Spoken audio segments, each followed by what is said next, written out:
Honorable Breytenbach. Thank you, Chair.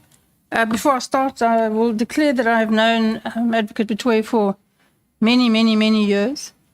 We work together at the NPA, so I think everybody knows that I know her. So, Advocate Batohi, there are currently prosecutors in senior positions in the NPA who aided and abetted state capture within the NPA. And not only are they still there, but they continue to exercise considerable influence within the organization. You'll agree with me, I think, that senior members of the NPA had an ethical and moral duty to oppose state capture of the NPA. They failed. You know who they are. I know who they are. What have you done? What steps have you taken to rid the organization of these toxic bad influences? So let me firstly respond by saying that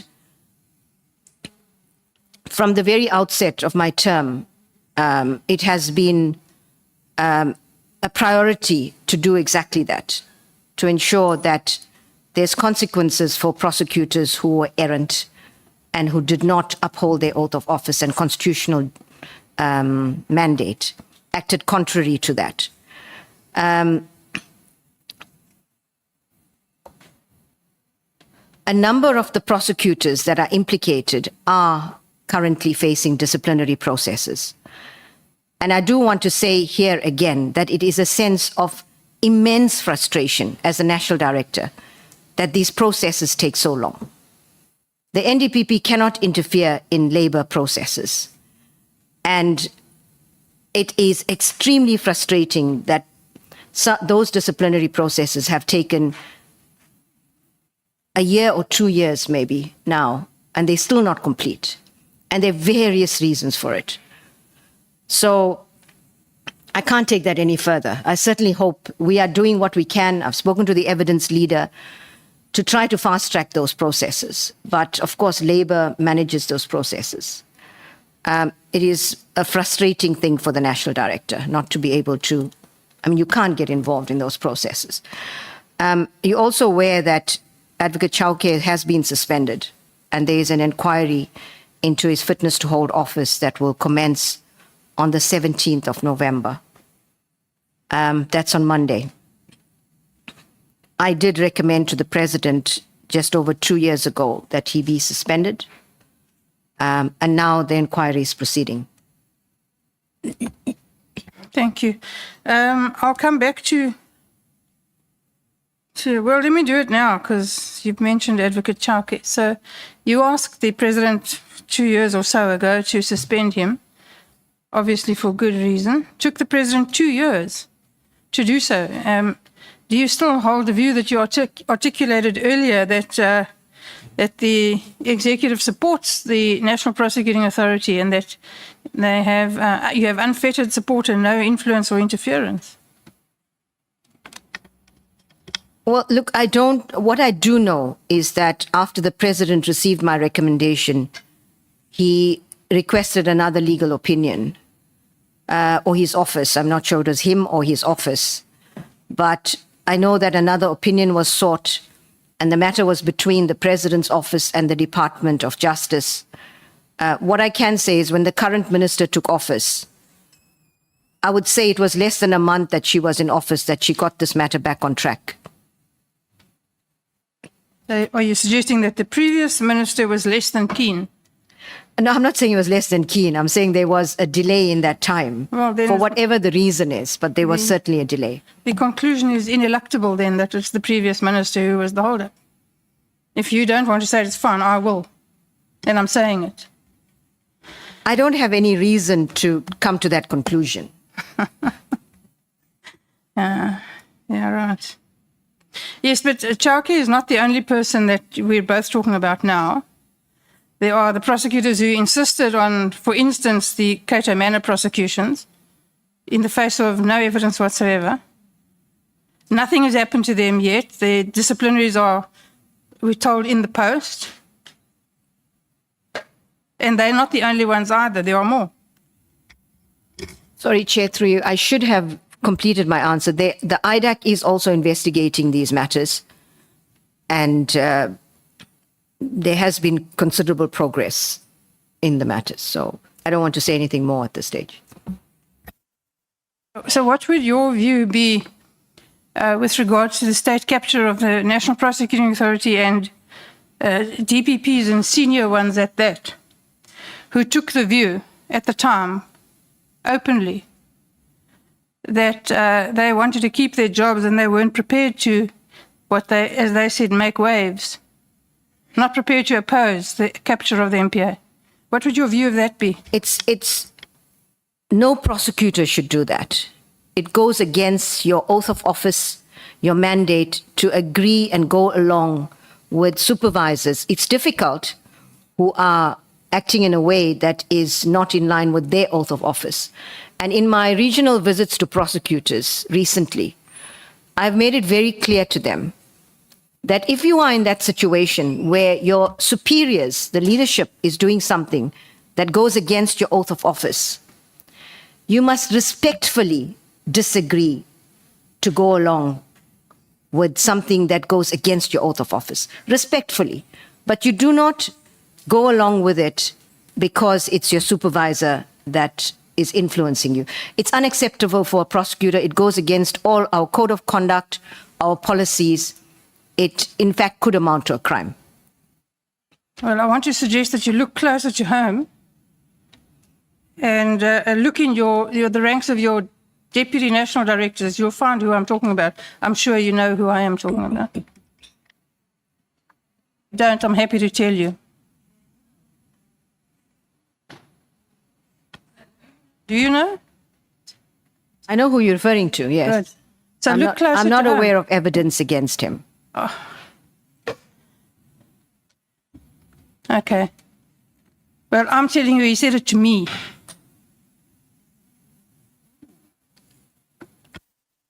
And to his entire management committee, several times.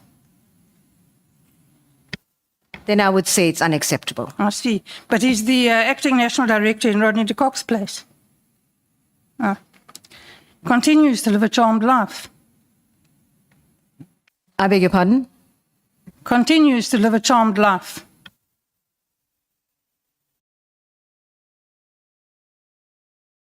I'm not sure. I was wondering if that was a question. It's a statement. I'm not sure what he said to his management, but he's given me no reason to suspect that he is not a person whose integrity I cannot trust. Well, let me help you with that. He told his management and myself more than once, I need this job, I'm not making waves. Did you get that?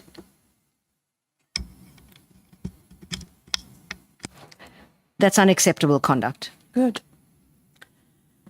Now, you say that prosecutor-led investigations have increased the successes of prosecutions. Is that correct? Did I understand you correctly? We were talking about prosecutor-guided investigations. Yeah, same thing. PLI is the IDAC model. Will you agree with me that it only has the potential to increase successes if you have all the components that you need for it? So you need a capable police and DPCI. I did make that point. Yeah, which we don't have. I agree completely. Yeah, we don't have. You There are a number of... You need a capable NPA, which we don't fully have. You need access to proper resources, which includes access to serious forensic capabilities, accounting forensics, cyber forensics, and other technological resources, which we currently do not have or do not have fully. But what you need most importantly is you need competent, experienced, and confident prosecutors who are able to confidently take cases to court in the face of strong opposition of defense counsel, who have no such restraints and currently have a free ride. Would you agree with that? I definitely agree with that, but I want to add to that I agree with everything that the Honourable Breytenbach has said. with regard to capacities, capabilities that's needed to deal with these complex matters.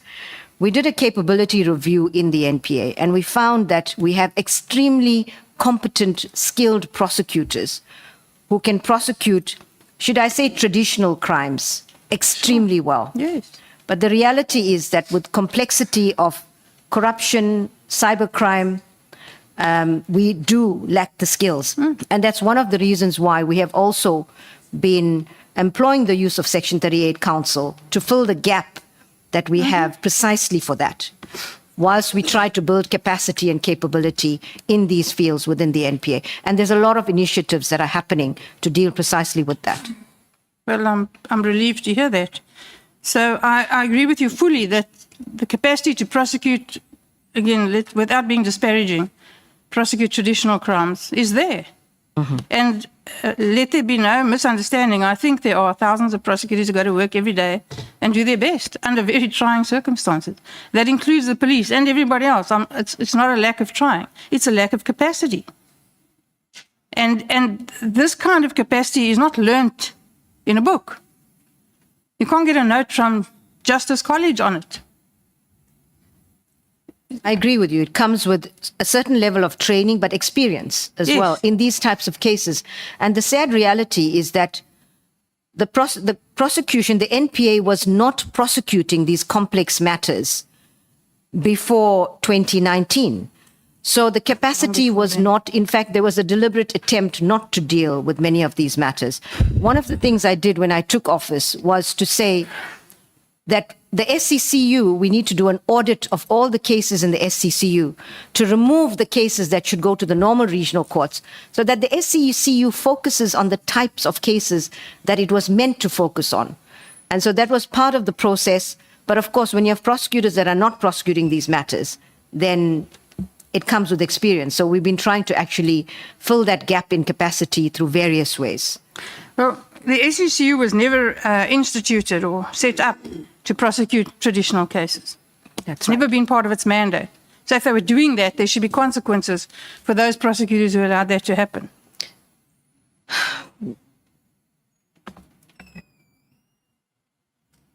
You switched off your mic. I'm thinking. No, okay.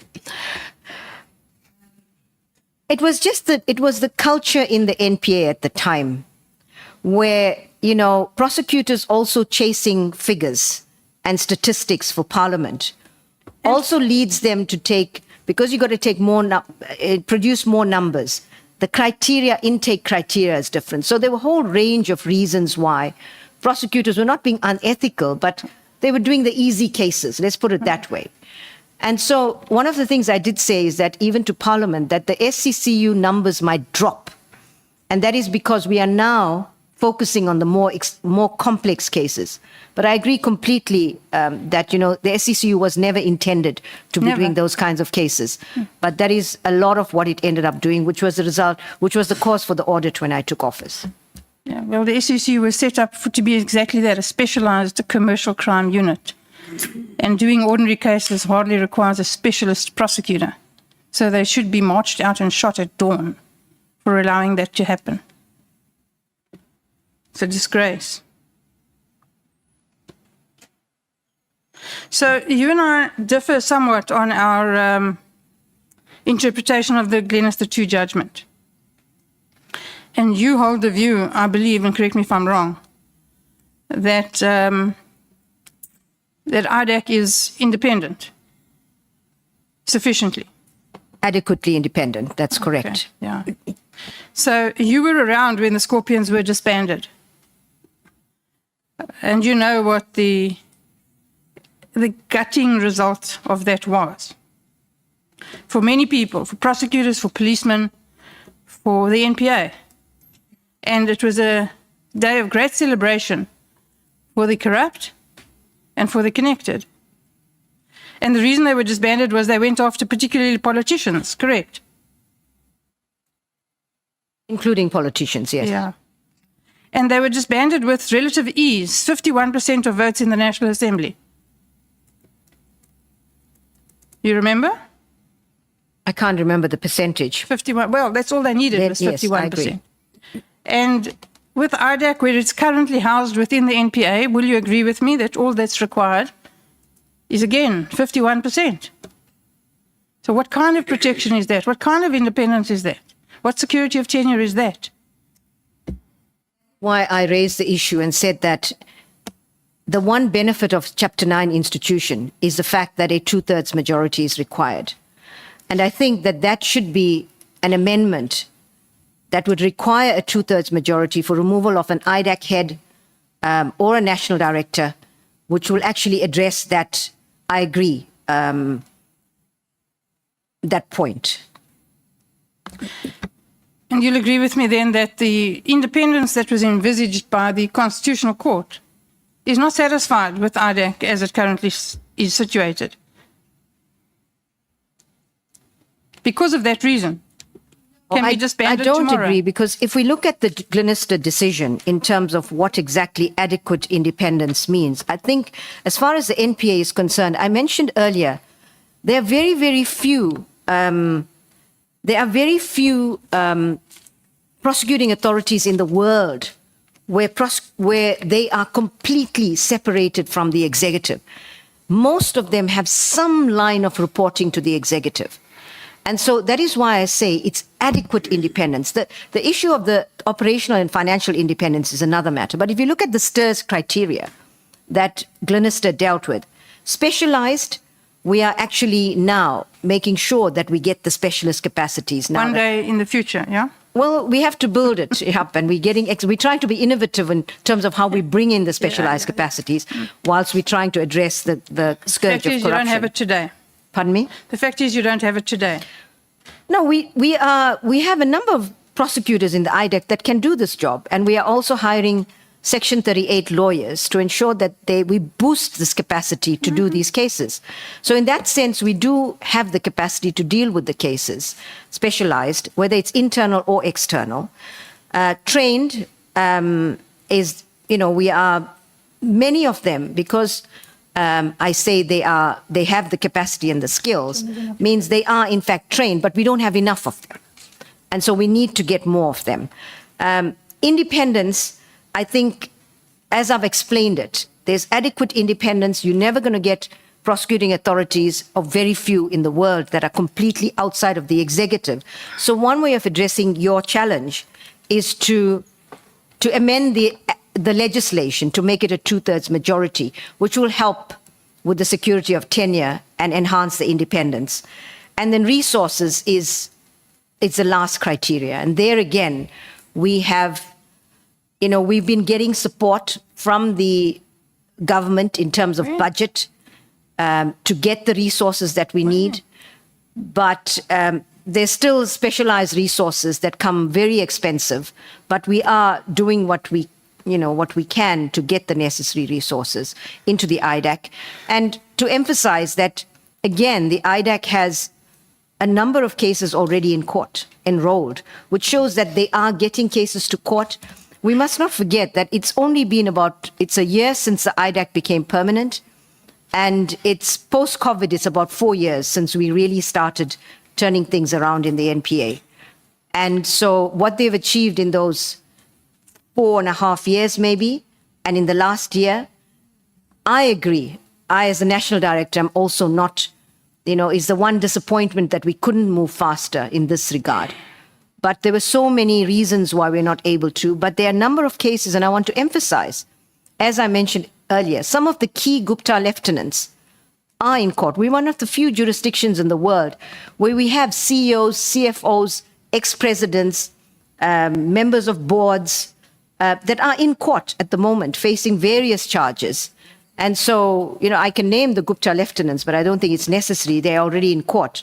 But there's a number of really important cases that are in court that need to move quicker through the system. You'll forgive me if my comment to that is we need to count the convictions. Can I respond to that? Yes, please do. Once a case is enrolled, rule of law does not end at an enrollment. A strong rule of law means that cases move quickly through a system to finalization. And if you look at all of the challenges in the system about why these cases simply do not move through the system. And I'm sure you, Honorable Breytenbach, will be well aware of these. The deliberate delaying tactics, the fact that the judiciary has to take a stronger role in moving cases swiftly through the system. I had the opportunity in the ceremonial sitting of Judge Zondo's retirement as well as Judge Madlanga's retirement at the Constitutional Court. And I raised the issue, maybe at one or both of them, about what is the role of the judiciary as the third arm of government to implement government priorities in line with the sacrosanct independent mandate of the judiciary. It is really important. So if corruption is a government priority, what is the role of the judiciary in ensuring that these matters move swiftly through the court system? So I think that's something that needs to be addressed. I'm not saying it's only the judiciary is responsible for this. I agree with you that they have a responsibility. But an important responsibility to get cases moving quickly through the system. And then hopefully we will say we have finalized cases, whether they are convictions, acquittals. Yes. But I agree, it simply takes too long in the system. So then part of the issue remains that you also need well-trained and confident judges who are don't allow themselves to be browbeaten by the histrionics of senior counsel. Yeah. So I'm going to save some time for the Honourable Klopper, so I'm going to leave some of my questions out. We'll have to discuss the STIRS criteria a little more later, not in this forum. You've said that there's no political interference, and we're so lucky to have an executive that respects the independence of the NPA. And I already referred to Chauke and the time it took for him to be suspended. In my view, that is a very demonstrable lack of support for your national director. But you don't have to answer that. Would you agree that the closing down of the DSO was politically motivated? Well, it's certainly something that went through the process and the Scorpions were killed in Parliament. Yeah. Would you agree that the firing of Vusi Pikoli was politically motivated? I know that politicians were involved in that process. Would you agree that the abysmal failure of the system, with no consequences, mind you, that allowed the Guptas to leave this country at all, was politically motivated? I was not here when they left the country, and I'm not aware of the details, but it's highly suspicious about how they were allowed to get out of the country. But no consequences? Apparently so. Well, I'm asking you. You're the national director, and the NPA was in... Sorry, I didn't understand your question. Yeah. No consequences for whom? No, whoever was in charge of that matter. They were obviously a flight risk. My apologies, I'm not understanding. They were obviously a flight risk. Why were they just allowed to wander around and do as they please? That I understand. They were probably failures at various levels by various institutions that allowed that to happen. And then this you probably won't agree with, but I'm putting it to you. I state it as my view that the constant diminishing of the budget of the police and the NPA is indirect political interference to ensure that no one is put into an orange overall. Generally, I would agree with that statement. If that is what happens, then that is a form of ensuring that entities can't do what they need to do. But I do want to emphasize that in my term of office, we have received the budget that we require. We still need a lot more resources moving forward, particularly if the operational and financial independence kicks in. So I do want to emphasize that we have got the financial support that we need, but into the future, with the complexity of crimes and the need for additional specialized training, security of prosecutors, etc., there's going to be a need for more for more budget. So the Justice Portfolio Committee can relax. We don't have to fight for budget for you anymore. You're sorted. Well, just for this year we're sorted, but not for the outer years. Thank you, Chair. I have nothing further. Honorable Klopper. Thank you, Chairperson and Advocate Batohi. I went through the 23, 24, 24, 25 reports, the annual reports, and there were so many similarities, though under different headings. I'm glad to hear that you mentioned you have enough budgets, because many of the lines that you would find is that there are delayed and withdrawn cases due to poor coordination between investigators and prosecutors. Unfilled senior posts, specialized shortages, weak evidence and incomplete investigations, and that's flowing from the SAPS, Hawks and NPA. And at the same time, we sit with the Zondo Commission reports, the Malanga Commission, and this very ad hoc committee, which is trying to expose this structural rot of the justice system. And I think here's the point, no one leadership position seems to be prepared to take any ownership. It seems just to be passing the buck onto a different department to a different person.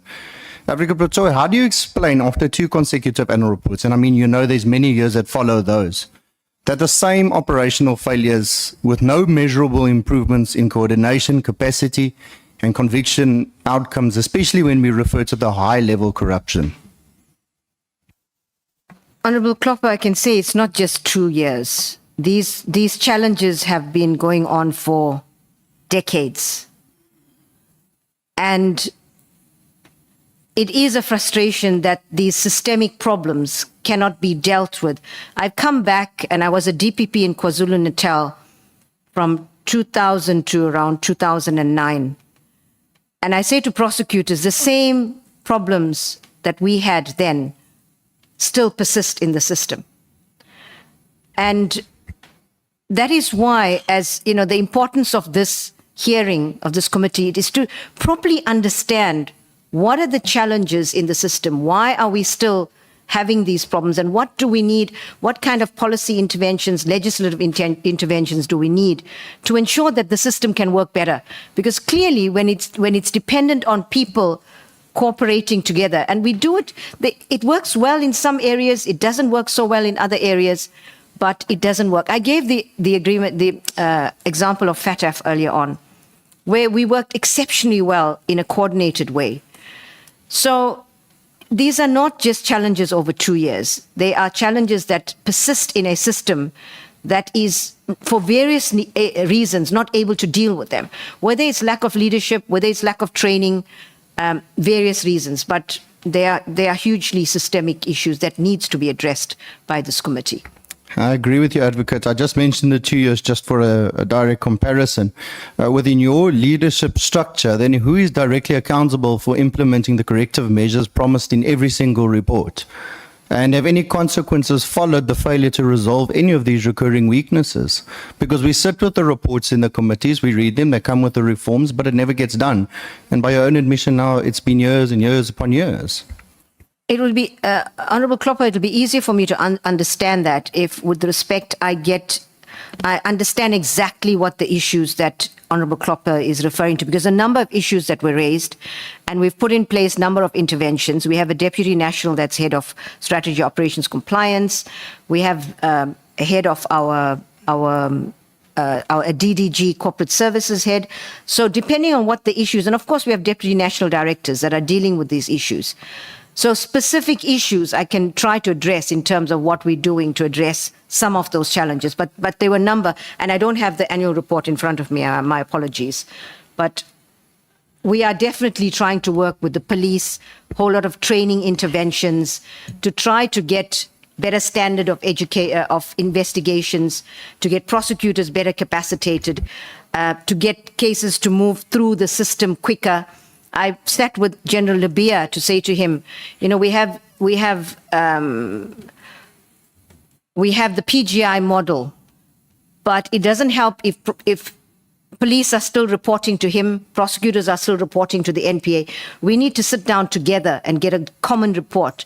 We need to have joint indicators with the SAPs, because these are things that will really help everybody. When you have different indicators within a system, the police have arrests as an indicator. We have convictions. We need to have the same indicators so that we are all working towards the same outcome, like we did with FATF process. And I think those are the kinds of systemic issues that need to be addressed. Thank you, because I can't go into the very specifics because of my time limitations. Many of the reports cite, for instance, poor coordination between investigators and prosecutors as some of the key reasons and delays of withdrawals. And I would just say, is it fair to say that the interagency cooperation between NPA, SAPS and Hawks has effectively broken down? When Advocate Johnson was sitting here, she spoke about that they didn't know where cell phones were, that they didn't know what the PKTT was doing. And this pointed to no communication. And when I spoke about protocol, she said, no, we don't need protocol. We just need to speak a little bit more to each other. I would tend to think we need protocols because we've been doing a lot of speaking, and depending on who's there, and I want to emphasize, we work very well with the police. And so, we joined at the hip. So we have good relationships with them. We're working together in the provinces. But the reality is that there are still coordination problems and challenges. There are still quality of investigation problems and challenges. And so I think maybe protocols would be, the way to go, so that it's not dependent on an individual, but it's the way we do business. There are coordinating mechanisms, but I think the indicators not being the same definitely is one of the reasons why, we are not able to move in the same direction quicker. Thank you, Advocate. I do agree with you. I always tend to think back to the committees that we sit in. And when we ask specific questions, why were there 700,000 backlog cases at a stage? It was said, no, but, SAPS, a lot had to be referred back. They didn't do the investigations properly. And I think those are the things I'm trying to speak of. But that's just a statement I would just like to make on you, what you've said back to me. Advocate Batohi, I would like to come to the letter that you wrote to the President about the suspension of Andrew Chauke. And it took 2 years. In an oral session that I asked a question to the Minister about providing assistance to support the NPA, and specifically about this letter, her response was quite shocking, and you yourself have almost said the same now that she was the capable Minister. She said she cannot interfere. And now, while I'm fully aware that she's not allowed to interfere into prosecutions, and everybody in this room is, it seems that she was reluctant to follow up on a 2-year suspension letter that could be investigated. I won't go into all the allegations, but I mean things like weaponizing the NPA, protecting Richard Mduli, invalidated racketeering charges against Johan Boysen. This hits at the heart of why we're sitting here, Advocate. So suppose you are serious about fixing the justice system and fighting this corruption, what follow-ups did you personally make in those 2 years to make sure that the suspension was addressed and not to influence the decision, but at least be attended to? And I think, was it just gathering dust? You spoke about a legal request, but that's 2 years we're speaking about, Advocate. Honourable Klopper, this was a process completely out of the hands of the NPA, but it doesn't mean we sat back as passive bystanders. There were regular follow-ups by my office to see where the process was. My Chief of Staff made follow-ups as well, with the different departments. But I do want to emphasize, I do want to correct if there was a misunderstanding. The current minister, when she took office, acted on this. I think it was less than a month that she was in office, that the matter has been referred back to the presidency. My understanding is that it was still in the Department of Justice. She acted very fast on this. But that was all we could do, is just follow up to see where the process was, which we did. Thank you, Advocate. The impression I got from the oral question was just that simply it wasn't her duty to intervene there. I won't go into the length and the breadth of the 5th and the 6th of June statements that you made in the media, and I won't be asking specific names. I would just like to know, why did you go to the media, make statements? You drew attention, and you said today you don't particularly maybe even have evidence on it at the moment. Does that not then incite possible panic and undue frenzy? The reason why I made those comments at the time was, I said I was not prepared to talk about the detail of the one specific allegation. But that information, intelligence that I received during a formal briefing by an agency member, was a very serious matter. And at the time, the NPA, the the national director and the NPA was under serious attack. And it seemed to all make sense about why there was the serious attack on the NPA, given the intelligence that I received. And that is why it was in an attempt to actually make the country understand that we are facing various challenges from so many different quarters in trying to deal with crime in this country. And that was the reason for it. Thank you, Advocate. I would want to go in more into it, but I think my time has almost expired, so I'll come to my last question. On the 10th of September 2024, you spoke about having unhindered access to the Zondo evidence. But even in that meeting, you seemed to be very cautious. You were pulling punches, not openly saying what you wanted or what was the hindering. It seemed to be very a tense meeting.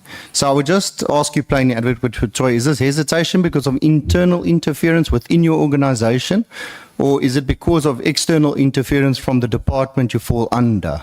I would just like to know which one it is. And I'd be glad to hear if you've since been granted this unhindered access to prosecute these high-profile cases. And I would also just like to make one last point. You know, you've repeatedly said that the NPA acts without fear and favor and prejudice, yet individuals like Lucky Montana still remains untouched.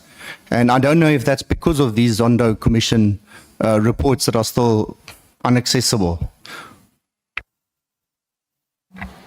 So just on, the NPA still does not have unhindered access. We request information from the department and then receive the information either through Section 71, I think, and at Section 28 requests from the department. I don't want to raise this in Parliament now. There have been some challenges, but the IDAC and the department are working through this. And it seems like we do have solutions in place, but that is the current situation.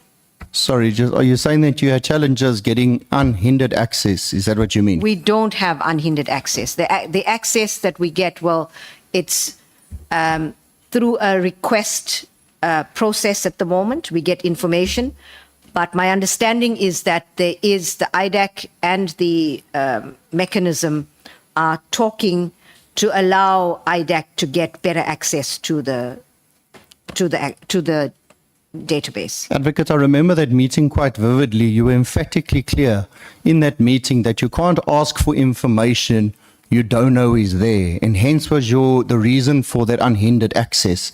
So it sounds to me, and I think it almost leans on what Honourable Breytenbach was speaking about earlier on, is there an executive overreach, seeing that you fall under them, that hinders your access to information, and they have the final say on whether you can get to those reports or not? All I can say is that it's not the executive, because I haven't escalated this to the minister yet. I said to the minister, we are working through it, and if I need to escalate it to you, I will.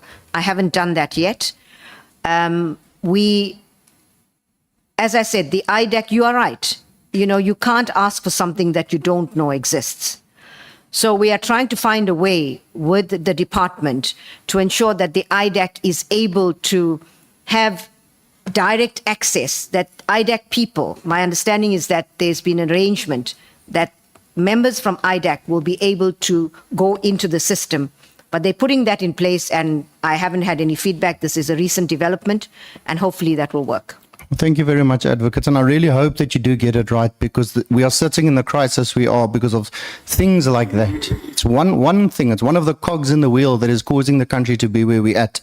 And if we go to every single department and we identify those very bottlenecks that are stopping us from actually doing our work, and especially you in the NPA and IDAC, we just get those small solutions done, I think we can really make a difference. Thank you very much for your time today, Advocate. Thank you.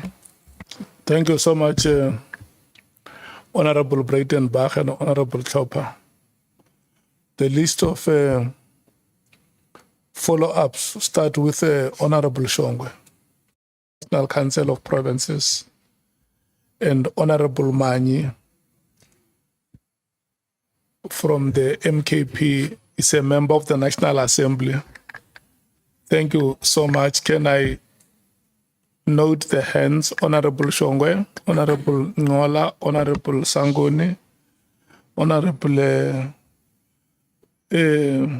James, Honorable Matthews, Honorable Skosana. Are you decided that your hand is up or you will be the last? Thank you so much. Thank you, Chair. Advocate, how did you find out about the Gupta extradition? Was it on a written note or somebody told you or informed you? Chair, if I may ask for clarity, how did I find out about what aspect of the Gupta extradition? You said that you are going to reapply for them to be extradited, right? And you said when you're going to do that, you're going to study what really made you fail or not to get that something like that. You said the reasons of why it was not approved. Am I correct? Partly. I said that we will submit a new application with more charges, but that there was a risk because we still don't understand why the UAE court refused the application. Now, let me hasten to add, we have received reasons. We know what the reasons are, but they don't make sense. There were two things that are important in this context. The one is that the UAE had concurrent jurisdiction for money laundering, and that meant that they could prosecute money laundering. That's fine. That is perfectly allowable in extradition processes. And so our response was, we can give you the evidence that you need, that we have in South Africa for money laundering. But there's never been a request from the UAE for any evidence from South Africa for them to prosecute money laundering cases. That's the first part of it. The second part of it, there was some suggestion about a cancelled warrant being attached to the papers of the extradition.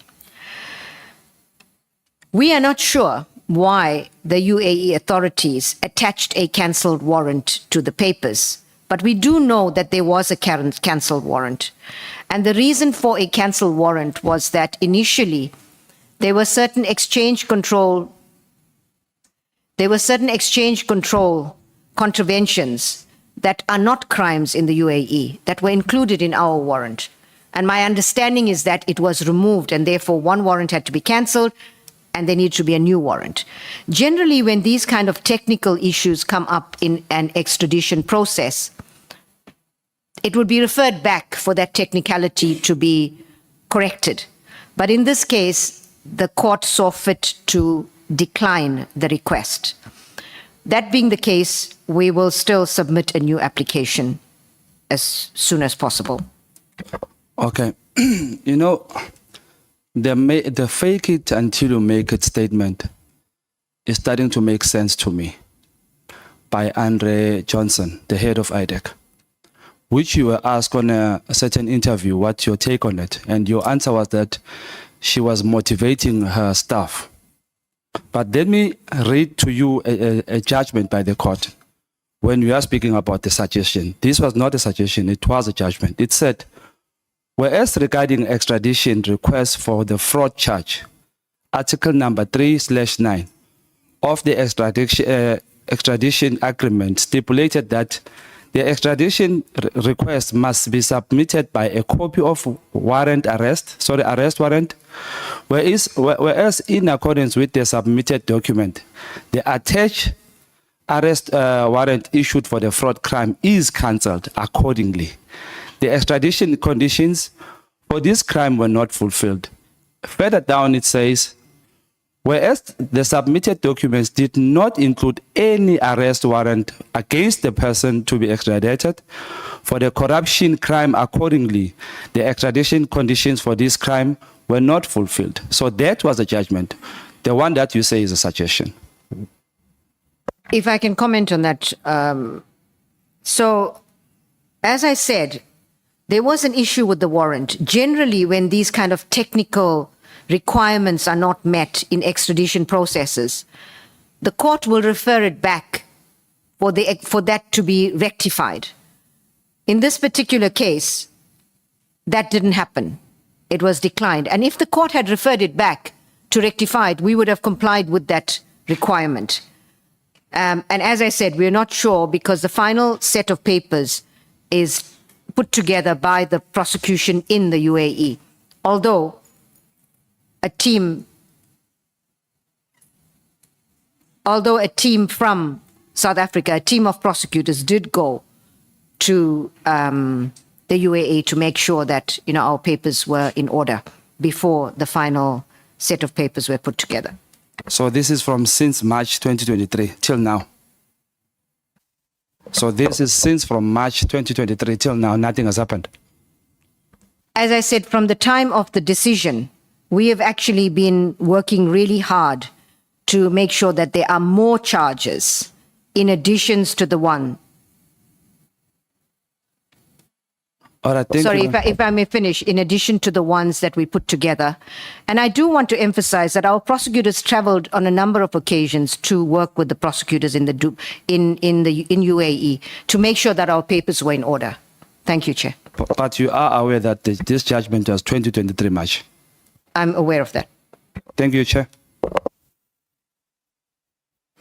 Thank you so much. Honorable Ngola. Thank you very much, Chair.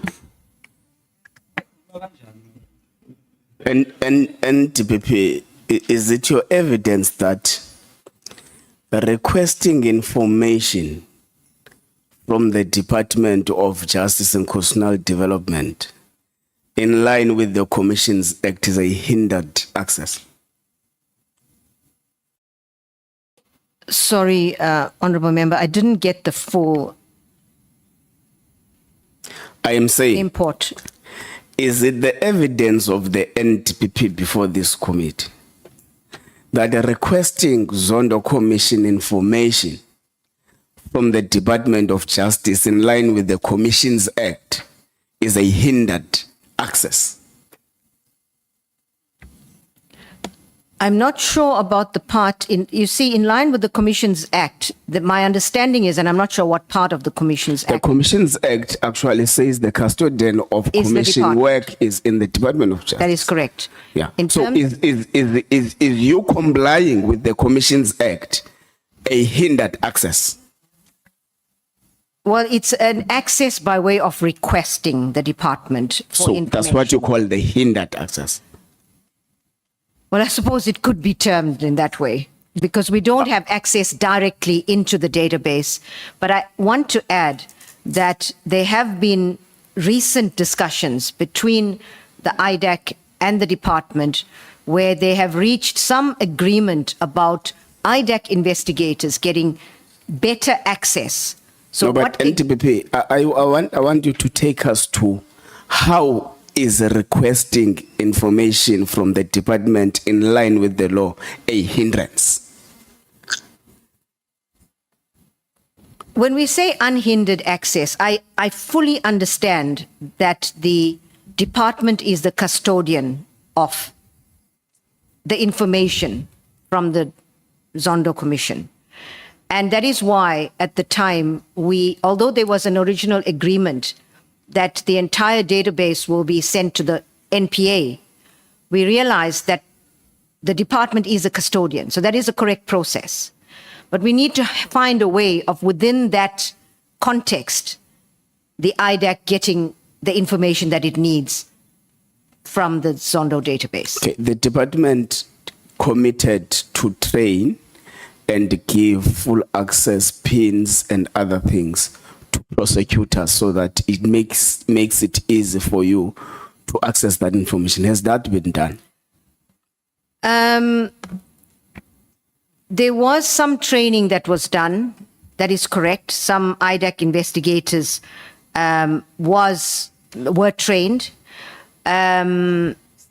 But they still, my understanding, and I don't have all the information, so I stand to be corrected, is that even those that were given this access, that were trained, had access to a particular part of the database. and not the entire database. That is my understanding. But now it is something that, as I said, IDAC is working with the department to make sure that we're able to access what we need. This is a recent development, and I would just ask that we allow that process to unfold to see if this better access works for the IDAC. Okay. And, you know, So the law requires you to follow a particular procedure for you to access information. The department, further to help you, trains prosecutors. But you still come here and say you have got hindered access to the Zondo Commission information. If I may say, I agreed to a suggestion that the honourable member had made to me in using that terminology. I was trying to explain with respect what exactly the process is. So initially, as I said, and I'm repeating myself, forgive me, but the entire database was meant to come to the NPA. That was the agreement that we had. But later on, the Department of Justice said that that should not happen because correctly they are the custodians and that all of that information will be under the department's control. We've then had a long history of the training took place probably more than 2 years ago or so of some investigators. And there's been a long history of us trying to get the access that we need. As I said, there have been ongoing conversations and discussions. There is still now a new process that is going to be put in place. And I'm asking that we allow that process to see whether the IDAC gets better access to the database and gets access to the information that it needs, because this is critical for the prosecution of these cases.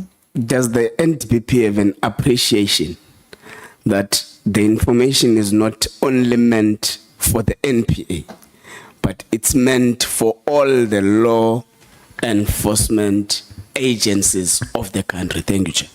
Yeah, Absolutely. I agree the fully last with that, and I have an appreciation for that as well. Can we move to Honorable Sangwan? Thank you very much, Chairperson. Advocate Batohi, please, will you help me just understand? I need to know the difference or similarities, if there are any, between the Scorpions and IDAC. I'm asking this because I thought that what had made the Scorpions successful, I don't know if I'm using the right terminology, but this prosecutor-guided investigation approach that you're talking about, or something of that nature, which is exactly what I think has been given to IDAC now. Could you just clarify that for me, please? Certainly, the prosecutor-guided there's two types of prosecutor-guided methodology and prosecutor-led investigations. The prosecutor-guided investigations are where the prosecutors in the NPA work with investigators in the police, and they work together in a coordinated way. That's ideally what it should be.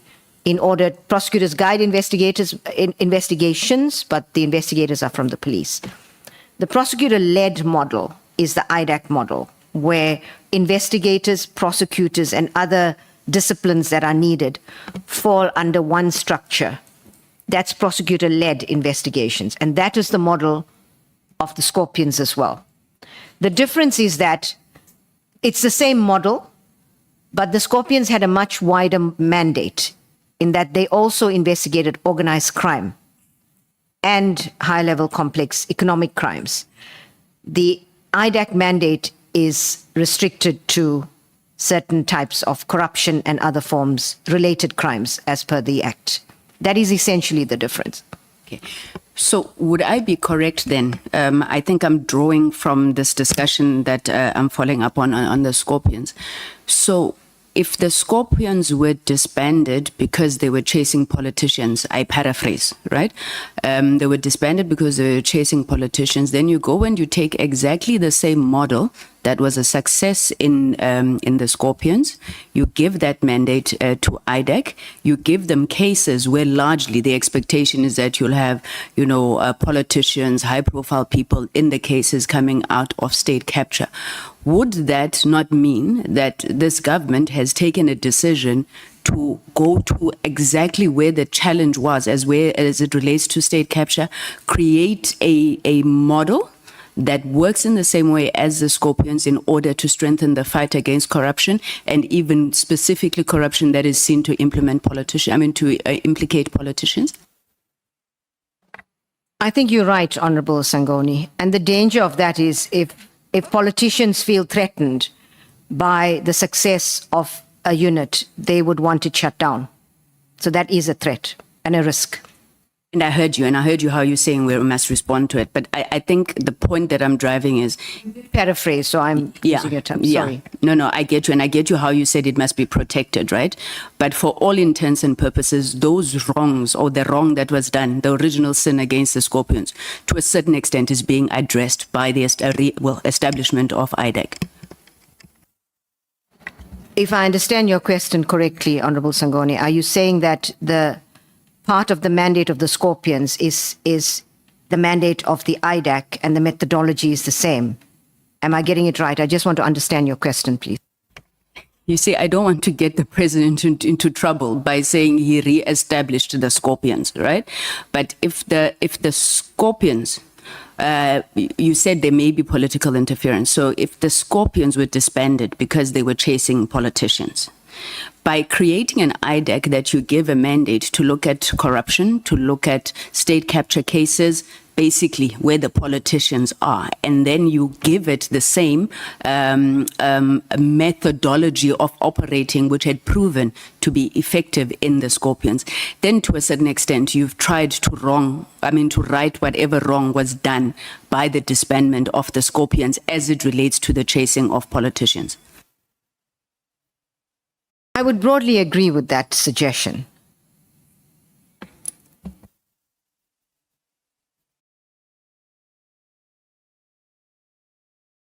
Honorable Mathis.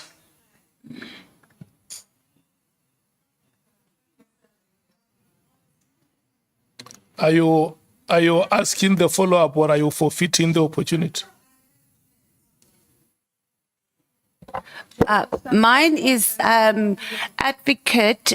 You said there were prosecutors between you and Honorable Breytenbach that know who aided state capture. We don't have their names. Can we have them, please? And some of them are currently in DCs, etc. I don't know. It is very difficult again because as a matter of policy in the NPA, when there are disciplinary processes, we do not make any public statements about them. And even though in this case, one might argue that the names have been bandied around in public, I don't want to fall foul of our own policy and mention names in this forum, because that is the policy of the NPA. But the names have certainly been mentioned in public in this instance, many of the names. So we're going to have the same situation as we have earlier. I guess it's something we can discuss when we take the name of the prosecutor that has been investigated. I guess you're going to say the same thing about the politicians who you said who were involved in Vusi Pekole's prosecution or withdrawal of charges, his case. That was also a conversation. He was suspended by the president and the ministers at the ministers. So you're saying it was the president and the ministers that interfered with the case? All I said is there was involvement of politicians because they of necessity suspended him. The other one, my other question, which was already answered by asked, was the Scorpions versus IDAC question. It was already asked, but in the same breath, the Scorpions was weaponized against factions in amongst politicians, amongst rivals, etc. And that was partly why it was disbanded. I mean, I think that is also a fact. So the fact that we have an introduction of IDAC, it's to serve the same purpose, to serve a faction in the political space. What would you say to that? With all due respect, Honorable Mates, I'd say before we say it's a fact, we should have the evidence. So why do you think the Scorpions? If I have the evidence, then I might agree with you that it's a fact, but I don't have that evidence. So when the Scorpions, okay, let's leave it. It's fine. Thank you.